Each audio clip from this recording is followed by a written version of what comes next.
Hey, thanks for joining this video. I'm just going to check out a couple of new items I got from Stan Solo. And first up here is Greedo, one of the Star Wars Cantina patrons, and also under the employ of Jabba the Hutt. Met his unceremonious end at the blaster of Han Solo in the Cantina scene. And this is basically, so Stan Solo, if you're not aware, he basically makes some reproductions, but mostly he makes figures that Kenner never made in that Kenner style, sort of, along with, some other companies that do that out there, like the Next 17 and whatnot.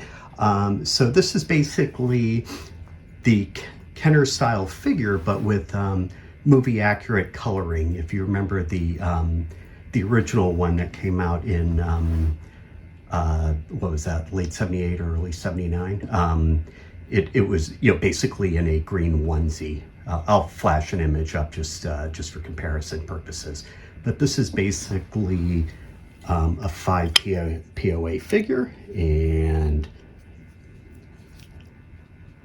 nice gun, fits snugly in his hand, and just very nice coloring on him.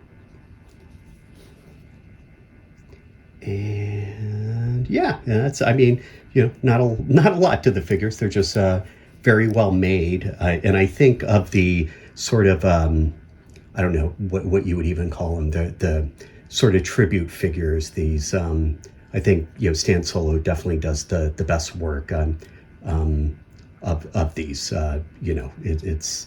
They're definitely professional quality. All right, and next up is Garindan, or Garindan, however you say it. But he's basically the spy who turns the heroes into the Empire at Mos Eisley in the first Star Wars movie. And this is, I think, where Stan Solo really excels, just giving us figures we never got from Kenner, during the original now vintage line. I always wondered why, like, Hammerhead and Snaggletooth were among the ones who got produced in the original toy line, since Garindan and also BoShek, one of the pilots who's also in the Cantina, characters like this that actually directly impact the plot, I think would have made more sense at the time. But let me zoom in on him. Again, another very nice figure from Mr. Solo. Here we go. Let me focus that. Sorry about that. Yeah, as you can see, it's just again, he's got his little I guess kind of a phone or a radio sort of thing, so he can talk to people. Actually, it's funny, he for the world looks like a Jim Henson sort of figure. It's like Gonzo or something. Yeah, very, very nicely put together figure.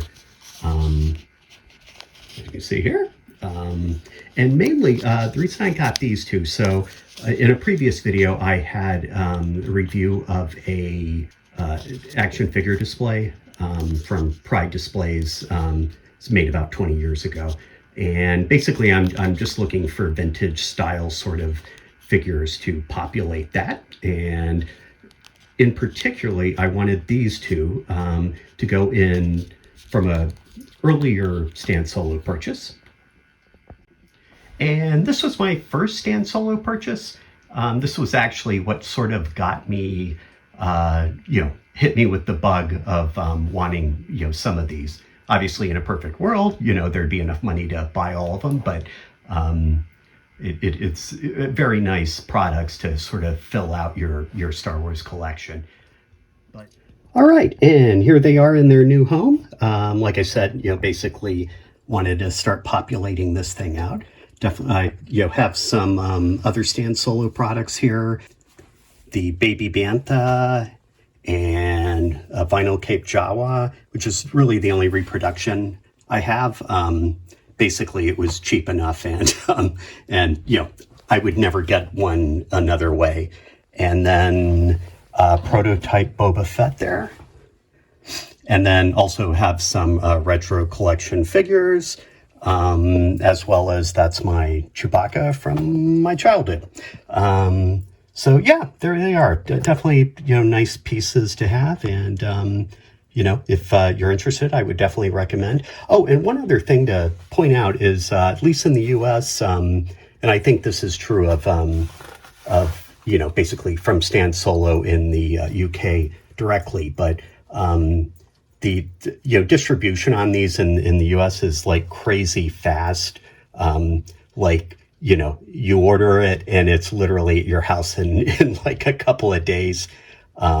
It seems impossible that they're able to get them out as fast and well packaged as they do. They definitely care about their products. So that's it, and until next time.